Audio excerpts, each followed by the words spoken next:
എല്ലാ സഹോദരങ്ങൾക്കും നമ്മുടെ യൂട്യൂബ് ചാനലിലേക്ക് സ്വാഗതം. വീഡിയോയിലേക്ക് പോകുന്നതിന് മുമ്പ് നമ്മുടെ ചാനൽ ഇതുവരെ സബ്സ്ക്രൈബ് ചെയ്തിട്ടില്ലാത്ത ആളുകളൊക്കെ ഉണ്ടെങ്കിൽ ഒന്ന് സബ്സ്ക്രൈബ് ചെയ്ത് സപ്പോർട്ട് ചെയ്തേക്കണേ. അതുപോലെ തന്നെ വീഡിയോയ്ക്ക് ഹൈപ്പ് ഉണ്ടെങ്കിൽ ഹൈപ്പ് കൂടി തന്നേക്കണം. അപ്പോൾ ഇവിടെ പറയാൻ പോകുന്ന ഒരു കാര്യം എന്താണെന്ന് വെച്ചാൽ, ഇന്ന് നമ്മുടെ കേരള അസംബ്ലിക്കുള്ളിൽ അടിപൊളി ഒരു തീക്കാറ്റായി മാറിയിരിക്കുകയാണ് നമ്മുടെ പൂക്കി മുഖ്യമന്ത്രി എന്ന് പറയാതിരിക്കാൻ നിവർത്തിയില്ല. അപ്പോൾ എന്തായാലും അദ്ദേഹം വെറുമൊരു പൂക്കി അല്ല എന്ന് തന്നെ ഇന്ന് തെളിയിച്ചിരിക്കുകയാണ്. അദ്ദേഹത്തിന്റെ അതിമനോഹരമായിട്ടുള്ള ചില പ്രസ്താവനകളുണ്ട്, ചില കാര്യങ്ങളൊക്കെ അദ്ദേഹം വളരെ മനോഹരമായിട്ട് തന്നെ വെട്ടി തുറന്ന് സംസാരിക്കുന്നുണ്ട്. നമ്മുടെ പ്രതിപക്ഷത്തിന്റെ അണ്ണാക്കിലടിച്ച രീതിയിലാണ് അദ്ദേഹം സംസാരിക്കുന്നത്. അപ്പോൾ എന്തായാലും നമുക്ക് അദ്ദേഹം പറയുന്ന കുറച്ച് കാര്യങ്ങൾ കേട്ടിട്ട് വരാം. മുൻ ധനകാര്യമന്ത്രി കൂടിയായ ശ്രീ ബാലഗോപാൽ അദ്ദേഹം ബഹുമാനപ്പെട്ട അംഗം ഇത് പറഞ്ഞപ്പോൾ അദ്ദേഹം സൂചിപ്പിച്ചത് കഴിഞ്ഞ ഗവൺമെന്റിന്റെ കാലത്ത് ഒരുപാട് പ്രാവശ്യം നികുതി വർധന ഉണ്ടായപ്പോൾ ഇത് കുറയ്ക്കണം, ഇതിനകത്ത് ഒരു ഭാഗം നിയമസഭയുടെ റെക്കോർഡ് ഒരു ഭാഗം നികുതി മുഴുവൻ ഒഴിവാക്കണമെന്നല്ല പറഞ്ഞത്. ഒരു ഗവൺമെന്റ് ഒഴിവാക്കാൻ പറ്റില്ല. കൂടിയ നികുതിക്ക് സംസ്ഥാനത്തിന് അധികമായി കിട്ടിയ വരുമാനത്തിലെ ഒരു ഭാഗം ഇതുകൊണ്ട് ഏറ്റവും ദുരിതം അനുഭവിക്കുന്ന ആളുകൾ, ഓട്ടോറിക്ഷ ഡ്രൈവർമാർക്ക്, ടാക്സി ഡ്രൈവർമാർക്ക് അവർക്ക് ഏതെങ്കിലും കാര്യത്തിൽ ഇളവ് വരുത്താൻ കഴിയുമോ എന്ന് ഗവൺമെന്റ് പരിശോധിക്കാം എന്നാണ്. ഞാനത് പറയാൻ കാരണം അതിന് മുൻപ് അധികാരത്തിലിരുന്ന ഉമ്മൻചാണ്ടി സർക്കാർ പെട്രോളിന് 4 തവണയും ഡീസലിന് 2 തവണയും അധിക നികുതി വരുമാനം ഉപേക്ഷിച്ചിട്ടുണ്ട്. ഇതിലൂടെ പെട്രോളിൽ നിന്നും 375.75 കോടി രൂപയും ഡീസലിൽ നിന്നും 243.42 കോടി രൂപയും അന്നത്തെ സർക്കാർ 2011 മുതൽ 2016 വരെയുള്ള സർക്കാർ വേണ്ടെന്ന് വെച്ചു. അതായത് മൊത്തം 619 കോടി രൂപ വേണ്ടെന്ന് വെച്ചു. ആ പശ്ചാത്തലത്തിലാണ് പിന്നീട് വന്ന ഗവൺമെന്റിന്റെ കാലത്ത് 2016 മുതൽ 2025 ജനുവരി 31 വരെ ഈ ഡീസൽ പെട്രോളിന്റെ വില വർധനവിന്റെ ഭാഗമായി, അതായത് ഡീസൽ ഇനത്തിൽ 1617 കോടി രൂപയും പെട്രോൾ ഇനത്തിൽ 1466 കോടി രൂപയും ഉൾപ്പെടെ കഴിഞ്ഞ സർക്കാരിന് 3100 കോടി രൂപയുടെ അധിക വരുമാനം ഉണ്ടായിട്ടുണ്ട്. ഒരു രൂപ കുറച്ചിട്ടില്ല. ഞാനിത് അധിക നികുതി വരുമാനം ഉണ്ടായപ്പോൾ അതിൽ നിന്നൊരു തുക, ഒരു പെർസെന്റേജ്, എന്റെ ചെറിയൊരു പെർസെന്റേജ് എടുത്തിട്ട് ടാക്സി ഡ്രൈവർമാരെയും അതുപോലെ ഓട്ടോറിക്ഷ ഡ്രൈവർമാരെ സഹായിക്കണം. അന്ന് ധനകാര്യമന്ത്രിയായിരുന്ന ശ്രീ തോമസ് ഐസക് പറഞ്ഞ മറുപടി സഭാരേഖകളുണ്ട്. അത്തരം മണ്ടത്തരങ്ങൾ ഞങ്ങൾ കാണിക്കില്ല. നികുതി കുറയ്ക്കുന്ന റെക്കോർഡിൽ എനിക്ക് എന്റെ മനസ്സിലുണ്ട്. നികുതി കുറയ്ക്കുന്ന മണ്ടത്തരം ഇടത് സർക്കാർ കാണിക്കില്ല എന്ന് ഇടത് സർക്കാരിന്റെ മുൻ ധനകാര്യമന്ത്രി ഈ സഭയിൽ വന്ന് സംസാരിച്ചാണ്. അപ്പൊ എന്നോട് മണ്ടത്തരം ചെയ്യാൻ വേണ്ടിയിട്ടാണോ മുൻ ധനകാര്യമന്ത്രി എന്നെ ഉപദേശിച്ചത്? അതാണ് എന്റെ ചോദ്യം. പിന്നീട് പറഞ്ഞു, നിത്യോപയോഗ സാധനങ്ങളുടെ വില വർദ്ധിച്ചിട്ടുണ്ട്. നിത്യോപയോഗ സാധനങ്ങളുടെ വില കഴിഞ്ഞ 11 മാസത്തിൽ ഇന്ത്യയിൽ ഏറ്റവും കൂടുതൽ നാണ്യപ്പെരുപ്പം ഉണ്ടായതും വില വർധന ഉണ്ടായ ഒന്നാമത്തെ സംസ്ഥാന കേരളമാണ്. എന്തുകൊണ്ടാണ്? മാർക്കറ്റിൽ ഇടപെടുന്ന കാര്യത്തിൽ ദയനീയമായി കഴിഞ്ഞ സർക്കാർ പരാജയപ്പെട്ടു. ഇപ്പൊ പറഞ്ഞാൽ ഈ പൈസ കിട്ടാൻ കൊടുക്കാൻ പറ്റില്ല. നിങ്ങളെ കടം തീർക്കണ്ടേ? 2893 കോടി രൂപ നിങ്ങൾ സിവിൽ സപ്ലൈസ് കോർപ്പറേഷൻ കൊടുക്കാണ്ട്. ഞങ്ങൾ ഈ പൈസ എടുത്ത് ഇത് വേണ്ടാന്ന് വെച്ച് കഴിഞ്ഞാൽ വിലക്കയറ്റം നിയന്ത്രിക്കാൻ ഞങ്ങൾ എന്ത് ചെയ്യും? സിവിൽ സപ്ലൈസ് കോർപ്പറേഷനാണ് കേരളത്തിൽ വിലക്കയറ്റം നിയന്ത്രിക്കാൻ മാർക്കറ്റ് ഇന്റർവെൻഷൻ നടത്തേണ്ട ഏജൻസി. ആ മാർക്കറ്റ് ഇന്റർവെൻഷൻ നടത്തേണ്ട ഏജൻസിക്ക് 3000-ഓളം കോടി രൂപ കടമായി കൊടുക്കാതെ ബാക്കി വെച്ചിട്ട് പോയത്. ഇവിടെ കിട്ടുന്നത് 500 കോടി രൂപയാണ്. 500 കോടി രൂപയാണ്. അപ്പൊ ആ പൈസ എടുത്ത് കൊടുത്താൽ നിങ്ങൾ വരുത്തി വെച്ചിരിക്കുന്ന കടം ആര് കൊടുക്കും? ആ കടം കൊടുത്താൽ മാത്രമാണ് സിവിൽ സപ്ലൈസ് കോർപ്പറേഷൻ മാർക്കറ്റിൽ ഇടപെട്ട് ഇപ്പോൾ ഉണ്ടായിരിക്കുന്ന രൂക്ഷമായ ഈ വിലക്കയറ്റം നിയന്ത്രിക്കാൻ പറ്റുള്ളൂ. ഈ രൂക്ഷമായ വിലക്കയറ്റം നിയന്ത്രിക്കാൻ മാർക്കറ്റിൽ ഇടപെടണ്ടേ? ഇൻഫ്ലേഷണറി പ്രഷർ എന്ന് പറയുന്നത് കേരള ഇക്കോണമിയുടെ മീതെ വർദ്ധിക്കുകയാണ്. നിങ്ങൾക്കറിയാം, ഗൾഫ് യുദ്ധത്തിന്റെ ഭാഗമായിട്ട് റെമിറ്റൻസ് കുറയാണ്. നമ്മുടെ ഇക്കോണമിയുടെ ബാക്ക് ബോൺ എന്ന് പറയുന്നത് ഗൾഫിൽ നിന്ന് വരുന്ന റെമിറ്റൻസ് ആണ്. ആ റെമിറ്റൻസ് ഒരു വശത്ത് കുറയാണ്. യുദ്ധത്തിന്റെ ഭാഗമായി കേന്ദ്ര ഗവൺമെന്റ് അതിന്റെ പേര് പറഞ്ഞ് വലിയ തോതിൽ പാചകവാതകത്തിന്റെയും ഈ പെട്രോളിയം ഉൽപ്പന്നങ്ങളുടെയും വില വർദ്ധിപ്പിച്ചപ്പോൾ നേരത്തെ തന്നെ ഇൻഫ്ലേഷന്റെ കാര്യത്തിൽ, നാണ്യപ്പെരുപ്പത്തിന്റെ കാര്യത്തിൽ ഒന്നാം സ്ഥാനത്തുണ്ടായിരുന്ന കേരളം വീണ്ടും അത് താങ്ങേണ്ട സ്ഥിതിയാണ്. രൂക്ഷമായ വിലക്കയറ്റത്തിലേക്ക് കേരളം പോകും. LPG സിലിണ്ടറിന്റെ കാര്യം മാത്രം 25% വരെ ഹോട്ടലിലെ ഭക്ഷ്യസാധനങ്ങളുടെ വില വർധന ഉണ്ടായിട്ടുണ്ട്. ഞങ്ങൾ അക്കാര്യത്തിൽ അതിശക്തമായിട്ടുള്ള ഇടപെടലുകൾ ഗവൺമെന്റ് നടത്തുന്നുണ്ട്. അപ്പോൾ ഇപ്പോഴത്തെ നമ്മുടെ പ്രതിപക്ഷം, നേരത്തെ നമുക്ക് എല്ലാവർക്കും അറിയാം, 10 വർഷമായിട്ട് നമ്മുടെ കേരളം ഭരിച്ച് മുടിച്ച് നശിപ്പിച്ച ഒരു മുഖ്യൻ ആര് ആണ് എന്ന് ചോദിച്ചു കഴിഞ്ഞാൽ കൊച്ചു കുട്ടികൾക്ക് സഹിതം മൂന്നാമതൊന്ന് ചിന്തിക്കാതെ തന്നെ പറയാൻ സാധിക്കും, നമ്മുടെ ഇപ്പോഴത്തെ പ്രതിപക്ഷ നേതാവായിട്ടുള്ള നമ്മുടെ പിണറായി വിജയൻ അവർകളാണ് എന്ന് പറയാനായിട്ട് സാധിക്കും. ഇപ്പോൾ ഈ അവർകൾ എന്നൊക്കെ പറഞ്ഞത് എന്തിനാണെന്ന് ആരെങ്കിലും ചോദിക്കുകയാണെങ്കിൽ അവിടെ എനിക്ക് പറയാനുള്ളത്, ഒന്നുമില്ലെങ്കിലും 10 വർഷം അദ്ദേഹം മുഖ്യമന്ത്രിയായിട്ടിരുന്ന ആളല്ലേ. അപ്പോൾ അതുകൊണ്ട് തന്നെ എല്ലാവരും പറയുന്നത് കണക്ക് പിണുങ്ങാണ്ടി എന്നൊന്നും പറയാനായിട്ട് ഞാൻ ഇഷ്ടപ്പെടുന്നില്ല. അത് മാത്രമല്ല, അദ്ദേഹത്തിന്റെ ആ ഒരു പ്രായത്തെ കൂടി റെസ്പെക്ട് ചെയ്യണമല്ലോ. അപ്പോൾ എന്തായാലും പ്രതിപക്ഷത്തിരുന്ന് കഴിഞ്ഞപ്പോഴത്തേക്ക് ചോദ്യങ്ങളൊക്കെ ഇങ്ങോട്ട് മുന്നോട്ട് വരികയാണ്. അതെന്ത് അങ്ങനെ, ഇതെന്ത് ഇങ്ങനെ എന്നൊക്കെയുള്ള കാര്യങ്ങളൊക്കെ ഇപ്പോഴാണ് നമ്മുടെ പ്രതിപക്ഷത്ത് വന്നപ്പോഴാണ് നമ്മുടെ പഴയ മുഖ്യന് ഉണർവ് സംഭവിച്ചത് എന്ന് തോന്നുന്നു. അപ്പോൾ ഇപ്പോഴാണ് അദ്ദേഹത്തിന് എല്ലാ കാര്യങ്ങളെ കുറിച്ചിട്ടും ചോദ്യം ചെയ്യാനൊക്കെ ആയിട്ടുള്ള ഒരു പവർ വന്നിട്ടുള്ളത്. അപ്പോൾ അതായത് പ്രതിപക്ഷത്തിരിക്കുന്ന ആളുകൾ ഇപ്പോഴാണ് ഉണർന്നത് എന്നാണ് ഞാൻ പറഞ്ഞു വന്നത്. അതായത് കഴിഞ്ഞ 10 വർഷവും ഭരിച്ചുകൊണ്ടിരുന്നപ്പോൾ അവർക്ക് ചെയ്യാൻ സാധിക്കാത്ത പല കാര്യങ്ങളും ഇപ്പോൾ അവർക്ക് ചോദ്യം ചെയ്യാനായിട്ട് സാധിക്കുന്നുണ്ട്. അപ്പോൾ എന്തായാലും നമ്മുടെ പൂക്കി മുഖ്യന്റെ ബാക്കി ഡയലോഗുകൾ കൂടി കേട്ടിട്ട് വരാം. രൂക്ഷമായ വിലക്കയറ്റത്തിലേക്ക് കേരളം പോകും. LPG സിലിണ്ടറിന്റെ കാര്യം മാത്രം 25% വരെ ഹോട്ടലിലെ ഭക്ഷ്യസാധനങ്ങളുടെ വില വർധന ഉണ്ടായിട്ടുണ്ട്. ഞങ്ങൾ അക്കാര്യത്തിൽ അതിശക്തമായിട്ടുള്ള ഇടപെടലുകൾ ഗവൺമെന്റ് നടത്തുന്നുണ്ട്. തുടർച്ചയായിട്ടുള്ള ഇടപെടലുകളുണ്ട്. ഇൻസ്പെക്ഷൻസ് നടത്തിയിട്ടുണ്ട് ആയിരക്കണക്കിന്. അതുപോലെ ഇറഗുലാരിറ്റീസ്, ഈ സിലിണ്ടർ ഇത് കരിഞ്ചന്തയിലാണ് യഥാർത്ഥത്തിലുള്ള സിലിണ്ടർ വിതരണം കൃത്യമായി നടന്നാൽ ഒരു സിലിണ്ടർ ക്ഷാമം ഉണ്ടാവില്ല. ഇത് കരിഞ്ചന്തയിലാണ് യഥാർത്ഥത്തിൽ സിലിണ്ടർ നടക്കുന്നത്. അതിൽ ഇറഗുലാരിറ്റീസ് കണ്ടുപിടിച്ചിട്ടുണ്ട്. ട്രാൻസ്പോർട്ട് സിലിണ്ടർ വാഹനത്തിൽ കൊണ്ടുപോയ അനധികൃതമായി കൊണ്ടുപോയ സിലിണ്ടറുകൾ പിടിച്ചെടുത്തിട്ടുണ്ട്. അതിശക്തമായ നീക്കം, ഈ കരിഞ്ചന്ത തടയുന്നതിന് വേണ്ടിയിട്ടുള്ള അതിശക്തമായ നീക്കം ഈ ഗവൺമെന്റിന്റെ ഭാഗത്തുനിന്ന് ഉണ്ടാകും എന്ന കാര്യത്തിൽ യാതൊരു സംശയവുമില്ല.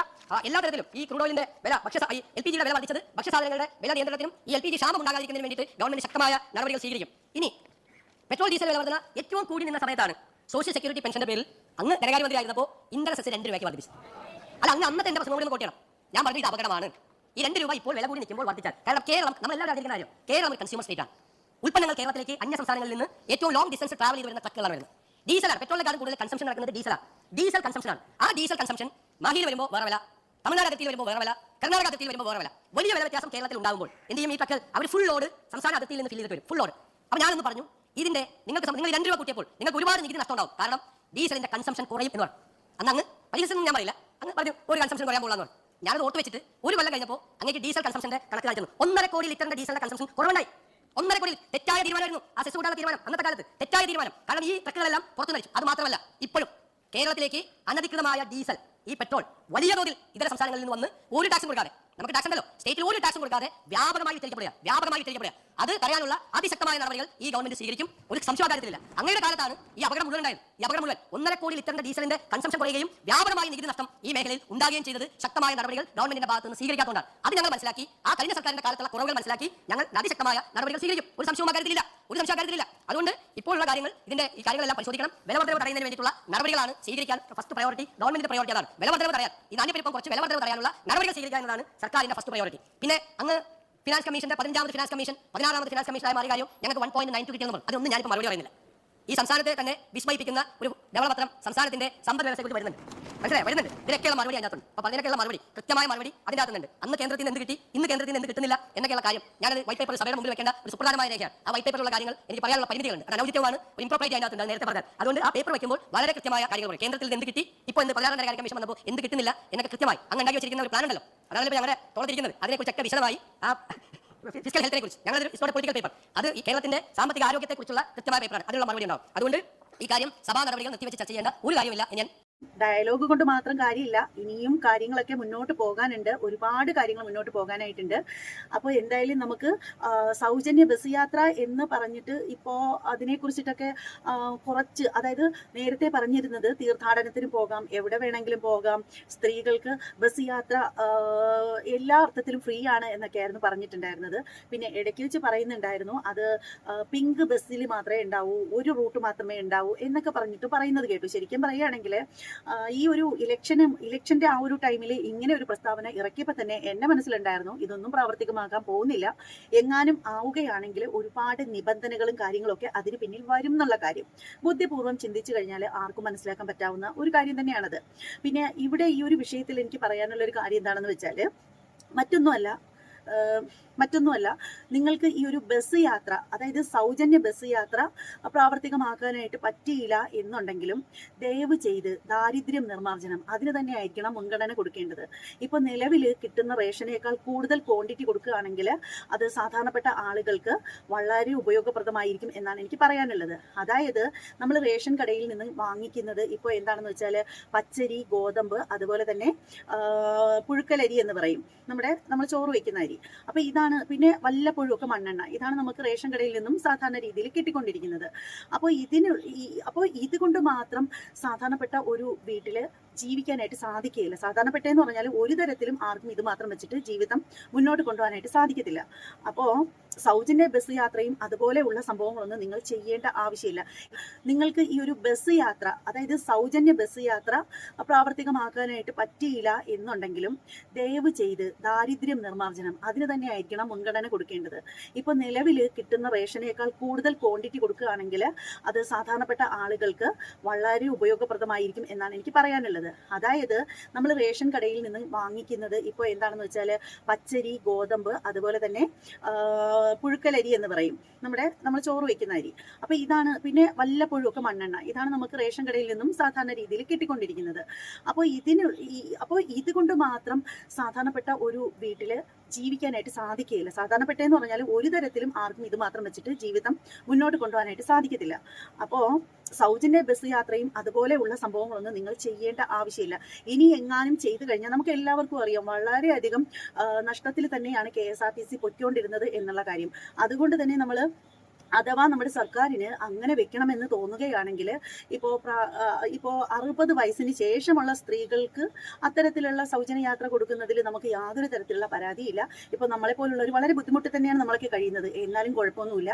നമ്മളുടെയൊക്കെ പൈസ എന്തെങ്കിലും നല്ല കാര്യത്തിനായിട്ട് വിനിയോഗിക്കുകയാണെങ്കിൽ അത് തന്നെയാണ് നല്ലത്. അപ്പോൾ എനിക്ക് പറയാനുള്ളൊരു കാര്യം എന്ന് പറഞ്ഞാൽ 60 വയസ്സിന് ശേഷമുള്ള സ്ത്രീകൾക്ക് ബസ് യാത്രയ്ക്ക് എവിടെയെങ്കിലുമൊക്കെ എവിടെ പോയാലും ബസ് യാത്ര സൗജന്യമായിട്ട് കൊടുക്കുകയാണെങ്കിൽ അത് വളരെ ഉപകാരപ്രദമായിട്ടുള്ള കാര്യമായിരിക്കും എന്നാണ് എനിക്ക് പറയാനുള്ളത്. അതായത് 10-60 വയസ്സായ സ്ത്രീകൾ എന്ന് പറഞ്ഞാൽ അവർ സ്ഥിരമായിട്ട് എങ്ങും ജോലിക്കൊന്നും പോകാനുള്ള ചാൻസ് വളരെ കുറവാണ്.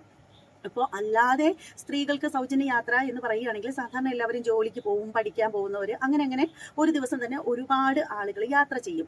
അപ്പോൾ 60 വയസ്സ് കഴിഞ്ഞ അമ്മമാരെന്ന് പറഞ്ഞാൽ ഒരുപാട് അങ്ങനെ ഡെയിലി യാത്ര ചെയ്യണമെന്നില്ല. അപ്പോൾ അതുകൊണ്ട് തന്നെ അത് ഭീമമായിട്ടുള്ള നഷ്ടമൊന്നും KSRTCക്ക് അതുമൂലം വരാനില്ല എന്നാണ് എനിക്ക് പറയാനുള്ളത്. ബാക്കിയുള്ള എല്ലാവരിൽ നിന്നും ഒരു തരത്തിലുള്ള യാത്രയും കൊടുക്കേണ്ട ആവശ്യമൊന്നുമില്ല. അതുകൊണ്ട് എനിക്ക് പറയാനുള്ളതെന്ന് പറഞ്ഞാൽ ഏജ്ഡ് ആയിട്ടുള്ള അമ്മമാർക്ക് മാത്രം അത്തരത്തിലുള്ള ഒരു സൗജന്യ യാത്ര കൊടുക്കുകയാണെങ്കിൽ അത് വളരെ ഉപയോഗപ്രദമായിട്ടുള്ള കാര്യമായിരിക്കും. അത് മാത്രമല്ല 10-60 വയസ്സ് കഴിഞ്ഞ അമ്മമാർക്കൊക്കെ ക്ഷേത്രത്തിലൊക്കെ ദൂരെയൊക്കെ തീർത്ഥാടനത്തിനൊക്കെ പോകാനായിട്ടൊക്കെ ആഗ്രഹം ഉണ്ടാവും. അപ്പോൾ അവർക്കൊക്കെ ഈ യാത്രാ ചിലവൊക്കെയാണ് അതിനൊക്കെ ഏറ്റവും പ്രധാനപ്പെട്ട ഒരു തടസ്സമായിട്ട് വരുന്നത്. അപ്പോൾ അത് മാത്രമല്ല മറ്റ് ഏത് മതത്തിൽപ്പെട്ട ആളുകൾക്കാണെങ്കിലും ചിലപ്പോൾ പേരക്കുട്ടികളെയൊക്കെ കാണാനായിട്ടൊക്കെ മക്കളുടെ വീട്ടിലേക്കൊക്കെ പോകണമെന്ന് വളരെ വലിയ ആഗ്രഹം ഉണ്ടായിരിക്കും. പക്ഷെ കയ്യിൽ പൈസ ഇല്ലാത്തത് കൊണ്ട് പക്ഷെ പലരും അതിന് സാധിക്കാത്ത സാഹചര്യത്തിലായിരിക്കും. ഇപ്പോൾ ഇന്നത്തെ കാലഘട്ടത്തിൽ കൊച്ചുമക്കളൊക്കെ എന്ന് പറഞ്ഞാൽ കൂടുതൽ ആളുകളും ജോലിക്കൊക്കെ ഇറങ്ങി പോകുന്നവരായിരിക്കും. അതുമാത്രമല്ല പണ്ടത്തെ പോലെ ഇപ്പം അച്ഛനെ അമ്മയൊക്കെ കാണാനൊന്നും ഇന്നത്തെ പുതിയ തലമുറയ്ക്ക് സമയം ഉണ്ടാവില്ല. അപ്പോൾ എത്ര സമയം ഉണ്ടെങ്കിലും അതിന് വേണ്ടിയിട്ട് സമയം മെനക്കെടുത്തില്ല എന്നുള്ളതാണ് വാസ്തവം. പക്ഷേ എന്നാൽ പോലും അമ്മച്ചിമാർക്ക് അവരുടെ മക്കളെയും പേരക്കുട്ടികളെയും കാണണമെന്നൊക്കെ തോന്നുന്ന സമയത്ത് അവർക്ക് ഇങ്ങനെ ഒരു സൗജന്യ യാത്ര കൊടുക്കുകയാണെങ്കിൽ അവർക്ക് സന്തോഷമായിട്ട് അവർക്ക് പോയി വരാനായിട്ട് സാധിക്കും. അതുമാത്രമല്ല ഈ പറയുന്ന 10-60 വയസ്സിന് ശേഷമുള്ള അമ്മമാരെന്ന് പറഞ്ഞാൽ എപ്പോഴും ഇങ്ങനെ യാത്ര ചെയ്ത് നടക്കാനായിട്ട് ഇഷ്ടപ്പെടാനുള്ള ചാൻസ് വളരെ കുറവാണ്. അപ്പോൾ അങ്ങനെ ചെയ്യുകയാണെങ്കിൽ നല്ലതായിരിക്കും എന്നാണ് എനിക്ക് ഈ ഒരു അവസരത്തിൽ പറയാനായിട്ടുള്ളത്. പിന്നീടുള്ളൊരു കാര്യം എന്ന് വെച്ചാൽ ഞാൻ നേരത്തെ പറഞ്ഞു വന്നൊരു കാര്യം എന്ന് പറഞ്ഞാൽ ദാരിദ്ര്യ നിർമ്മാർജ്ജനത്തെ കുറിച്ചിട്ടാണ്. അതായത് റേഷൻ കടയിൽ നിന്നും കിട്ടുന്ന സാധനങ്ങൾ കുറച്ച് ക്വാണ്ടിറ്റി കൂട്ടി കൊടുക്കുകയാണെങ്കിൽ വളരെ നന്നായിരിക്കും. ഇപ്പോൾ അരി ആണെങ്കിലും അതുപോലെ തന്നെ പച്ചരി ആണെങ്കിലും ഗോതമ്പാണെങ്കിലും കുറച്ചുകൂടി കൂടുതൽ കൊടുക്കുകയാണെങ്കിൽ എല്ലാവർക്കും ഇപ്പോൾ അത് തികയത്തില്ല. അപ്പോൾ എല്ലാവരുടെ ആരുടെ കാര്യം എടുത്തു കഴിഞ്ഞാലും റേഷൻ കടയിൽ നിന്ന് കിട്ടുന്ന ആ ഒരു റേഷൻ കൊണ്ട് ഒരു മാസം നിൽക്കാനായിട്ട് ആർക്കും സാധിക്കത്തില്ല. അപ്പോൾ ഭീമമായ വിലയ്ക്ക് പുറത്തു നിന്ന് വിലയരി മേടിക്കേണ്ട സാഹചര്യത്തിലേക്ക് പോകും. നമുക്കറിയാം 50 രൂപയോ മറ്റോ ഉണ്ട് 1 കിലോ അരിക്ക്. അപ്പോൾ ആ ഒരു സാഹചര്യം ഒഴിവാക്കാൻ വേണ്ടിയിട്ട് കുറച്ച് കൊടുക്കുന്നതിന്റെ ക്വാണ്ടിറ്റി കൂട്ടുകയാണെങ്കിൽ വളരെ നല്ല കാര്യമായിരിക്കും എന്നാണ് എനിക്ക് ഈ ഒരു കാര്യത്തിൽ പറയാനായിട്ടുള്ളത്. പിന്നീട് മറ്റൊരു കാര്യം കൂടി കൂട്ടിച്ചേർത്ത് പറയാം. റേഷൻ കടയിൽ നിന്നും BPL കാർഡുകാർക്കൊക്കെ അല്ലെങ്കിൽ സാധാരണപ്പെട്ട ആളുകൾക്ക് പാവപ്പെട്ട ആളുകൾക്കൊക്കെ പഞ്ചസാരയും അതുപോലെ പയറുവർഗ്ഗങ്ങൾ കൂടി കൊടുക്കുകയാണെങ്കിൽ വളരെ നന്നായിരിക്കും എന്നാണ് എനിക്ക് പറയാനുള്ളത്. അതായത് സൗജന്യ ബസ് യാത്ര എന്ന് പറയുന്ന സാധനത്തിൽ കുറച്ച് നിബന്ധനകൾ വെച്ചിട്ട് നേരത്തെ ഞാൻ പറഞ്ഞതുപോലെ തന്നെ 60 വയസ്സിന് ശേഷമുള്ള അമ്മമാർക്ക് മാത്രം സൗജന്യ യാത്ര കൊടുത്തതിന് ശേഷം സാധാരണപ്പെട്ട ആളുകൾക്ക് റേഷൻ കടയിൽ നിന്ന് കൊടുക്കുന്ന ഉൽപ്പന്നങ്ങളുണ്ടല്ലോ, അപ്പൊ അതിന്റെ ക്വാണ്ടിറ്റി കുറച്ച് കൂട്ടിയിട്ട് സാര പയറ് അതുപോലെ തന്നെ എന്താ പറയുന്ന ശർക്കര ഇതൊക്കെ ഉൾപ്പെടുത്തി കൊടുക്കുകയാണെങ്കിൽ വളരെ നല്ലതായിരിക്കും എന്നാണ് എനിക്ക് ഈ ഒരു അവസരത്തിൽ പറയാനായിട്ടുള്ളത്. അപ്പോൾ എന്തായാലും നമ്മുടെ പുതിയ മുഖ്യം വന്നതോടുകൂടിയുള്ള ഏറ്റവും വലിയൊരു സന്തോഷം എന്ന് പറഞ്ഞാൽ മറ്റൊന്നുമല്ല, 10 വർഷമായിട്ട് ചിരിച്ചുകൊണ്ട് സംസാരിക്കുന്നത് കാണാത്ത ഒരു മുഖ്യമന്ത്രിയായിരുന്നു നമുക്കുണ്ടായിരുന്നത്. ശരിക്കും പറയുകയാണെങ്കിൽ അദ്ദേഹത്തിന്റെ ഏജും ഒക്കെ നോക്കുകയാണെങ്കിൽ നമ്മുടെ അച്ഛനല്ല മുത്തശ്ശനാവാനുള്ള പ്രായമുള്ള ഒരാളാണ്. പക്ഷേ എന്നിട്ട് പോലും ചെറിയ പിള്ളേരുടെ അടുത്ത് പോലും വലിയ സ്നേഹമായിട്ട് ചിരിച്ച് മയത്തിൽ സംസാരിക്കുന്നത് നമ്മൾ ആരും കണ്ടിട്ടില്ല. അപ്പോൾ ധാർഷ്ട്യത്തിന്റെ ഒരു മുഖമാണ് അദ്ദേഹത്തിന് എപ്പോഴും നോക്കിക്കഴിഞ്ഞാലും. ഒരുപക്ഷെ അദ്ദേഹത്തിന്റെ മനസ്സിൽ എല്ലാവരോടും സ്നേഹം ഉണ്ടായിരിക്കാം, പക്ഷേ പുറമെ അദ്ദേഹത്തിന്റെ മുഖം നമ്മൾ എപ്പോഴും കണ്ടാലും വലിഞ്ഞു മുറുകി ആരോടും ഒരു പ്രത്യേക അനുകമ്പയോ ദയയോ ഒന്നുമില്ലാത്ത ഒരു രീതിയിലായിരുന്നു. അത് മാത്രമല്ല അദ്ദേഹത്തിന്റെ എന്താ പറയുന്ന വാഹനങ്ങൾ വന്നു കഴിഞ്ഞാൽ ഓപ്പോസിറ്റ് ഭാഗത്ത് ആളുകൾക്ക് നിൽക്കാൻ പാടില്ല, കറുത്ത മാസ്ക് വെക്കാൻ പാടില്ല. അപ്പോൾ എന്തൊക്കെയായിരുന്നു അദ്ദേഹം കാണിച്ചു കൂട്ടിയത്. എന്തായാലും അതിന് ഒരു അന്ത്യമായതിൽ വളരെയധികം സന്തോഷമുണ്ട്. പക്ഷേ ഇപ്പോഴും ഞാൻ പറയുന്ന ഒരു കാര്യം എന്ന് പറഞ്ഞാൽ കമ്മ്യൂണിസ്റ്റ് ഭരണം ഇനിയും വരരുത് എന്ന് ഒരിക്കലും ഞാൻ ആഗ്രഹിക്കുന്നില്ല. കാരണം കമ്മ്യൂണിസ്റ്റ് എന്ന് പറയുന്ന പാർട്ടി വളരെ നല്ലതാണ് എന്ന് തന്നെയാണ് ഞാൻ ഇപ്പോഴും വിശ്വസിക്കുന്നത്. എന്നാൽ പോലും നമ്മൾ മറ്റു പാർട്ടിക്കാരെ തള്ളിക്കളയേണ്ട കാര്യമൊന്നുമില്ല. അതുപോലെ തന്നെ ഞാനൊരു ഹിന്ദുവാണ്, സനാതന ധർമ്മങ്ങളിൽ വിശ്വസിക്കുന്നു എന്ന് കരുതിയിട്ട് ഇപ്പോൾ മറ്റു മതത്തിൽപ്പെട്ട ആളുകളെ തള്ളിക്കളയേണ്ടതിൻ്റെയോ അല്ലെങ്കിൽ അവർ എല്ലാവരും ശത്രുക്കളാണ് അല്ലെങ്കിൽ അവരെല്ലാം വർഗീയവാദികളാണ് എന്നൊക്കെ ചിന്തിക്കുന്ന ആ ഒരു രീതിയോട് ഒട്ടും എനിക്ക് താല്പര്യമില്ല. അപ്പോൾ എന്തായാലും ഇവിടെ പറയേണ്ട ഒരു കാര്യം എന്ന് പറഞ്ഞാൽ നമുക്ക് കമ്മ്യൂണിസ്റ്റുകാരും ശത്രുക്കളല്ല, കമ്മ്യൂണിസ്റ്റ് ഭരണം മോശമാണെന്നും പറയുന്നില്ല. പക്ഷേ പിണറായി വിജയൻ എന്ന് പറയുന്ന ഒരു എന്താ പറയുന്നത് ധാർഷ്ട്യത്തിന്റെ കൊടുമുടിയിൽ നിന്ന ഒരു മുഖ്യമന്ത്രി, അദ്ദേഹത്തിന് അദ്ദേഹത്തെ ഒരിക്കലും അംഗീകരിക്കാനോ ഉൾക്കൊള്ളാനോ സാധിക്കുകയില്ല എന്ന് എടുത്തെടുത്ത് വീണ്ടും വീണ്ടും പറയുകയാണ്. പിന്നെ നമ്മുടെ ഈ പൂക്കി മുഖ്യമന്ത്രി എന്നൊക്കെ പറയുന്ന നമ്മുടെ അത് സ്നേഹത്തോടു കൂടിയാണ് ജനങ്ങൾ പറയുന്നത്, നമ്മുടെ VD സതീശൻ. അപ്പോൾ അദ്ദേഹം ആണെങ്കിൽ പോലും നല്ല രീതിയിൽ ഭരണം കാഴ്ചവെക്കുകയാണെങ്കിൽ അദ്ദേഹത്തിന് മുന്നോട്ട് പോകാനായിട്ട് സാധിക്കും. എന്നാൽ ഈ പറയുന്ന നമ്മുടെ പഴയ സർക്കാർ ചെയ്തതുപോലുള്ള ധാർഷ്ട്യവും അഹങ്കാരവും ഒക്കെ കാണിക്കുകയാണെങ്കിൽ അദ്ദേഹത്തെയും 5 വർഷം കഴിയുമ്പോൾ ജനങ്ങൾ കറിവേപ്പില പോലെ എടുത്തെറിയും എന്നുള്ള കാര്യത്തിൽ യാതൊരു തർക്കവും ഇല്ല. അപ്പോൾ എന്തായാലും കൂടുതലായിട്ട് ഒന്നും പറയാനില്ല. ഇനി മറ്റൊരു വീഡിയോ ആയിട്ട് നമുക്ക് വീണ്ടും കാണാം. അപ്പോൾ വീഡിയോ ഇഷ്ടപ്പെടുകയാണെങ്കിൽ നമ്മുടെ ചാനൽ സബ്സ്ക്രൈബ് ചെയ്തേക്കണേ. അതുപോലെ തന്നെ നമ്മുടെ ചാനലിലെ ലൈവുകളൊക്കെ ഉണ്ടാവും, പകലൊക്കെ ആയിരിക്കും ഉണ്ടാവുക. അപ്പോൾ നമ്മുടെ പ്രിയപ്പെട്ട സഹോദരങ്ങൾ എല്ലാവരും ലൈവിലേക്കൊക്കെ വരിക. നിങ്ങളുടെയൊക്കെ സപ്പോർട്ട് ഉണ്ടെങ്കിൽ മാത്രമേ നമ്മുടെ ചാനൽ മുന്നോട്ട് പോകാനായിട്ട് സാധിക്കുകയുള്ളൂ. അപ്പോൾ അതുപോലെ തന്നെ സ്ട്രൈക്കൊക്കെ വരുന്നത് മൂലം നമ്മുടെ ചാനലിൽ വ്യൂസ് സംഭവങ്ങളൊക്കെ വളരെ കുറവാണ്. കാരണം നമ്മുടെ യൂട്യൂബ് അധികം ആളുകളിലേക്ക് നമ്മുടെ വീഡിയോ എത്തിക്കുന്നില്ല എന്നുള്ളതാണ് വാസ്തവം. അതായത് കൂടുതൽ ആളുകളിലേക്ക് നമ്മുടെ വീഡിയോ പ്രൊമോട്ട് ചെയ്യുന്നില്ല. അപ്പോൾ എന്തായാലും ആ ഒരു അവസ്ഥയൊക്കെ മാറണം. അതിന് വേണ്ടിയിട്ട് നിങ്ങൾ ചെയ്യേണ്ട കാര്യം എന്ന് പറഞ്ഞാൽ എല്ലാവരും മാക്സിമം സപ്പോർട്ട് ചെയ്യുക, ലൈക്ക് ചെയ്യുക. അതുപോലെ തന്നെ കമന്റ് 1, 2, 10 കമന്റ് വേണേലും ഇടൂ. വെറുതെ ചുമ്മാ ഹായ് ഹായ് അല്ലെങ്കിൽ സൂപ്പർ എന്ന് മാത്രം ഇട്ടാലും മതിയാവും. അല്ലെങ്കിൽ കൊള്ളില്ല എന്നുണ്ടെങ്കിൽ വീഡിയോ കൊള്ളില്ല എന്ന് മാത്രം ഇട്ടാലും മതിയാവും. അപ്പോൾ എന്തായാലും കൂടുതലായിട്ട് ഒന്നും പറയാനില്ല. എൻ്റെ വീഡിയോ കാണുന്ന എല്ലാവർക്കും എൻ്റെ 1000 നന്ദി. നമസ്കാരം.